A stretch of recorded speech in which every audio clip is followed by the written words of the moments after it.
Hollywood director and comedian Kevin Smith has changed his attitude toward the LAPD in dealing with his daughter's alleged stalker. Now, he tweeted this saying in part, "Thank you to LAPD Hollywood. The kid and I went in and filed another complaint, and the officers and detectives were very helpful, courteous, and understanding." But it was a different story just a couple hours earlier.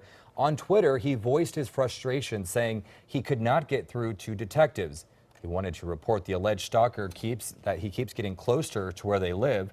Smith says his daughter filed a complaint with police weeks ago. The LAPD says they are looking into this case.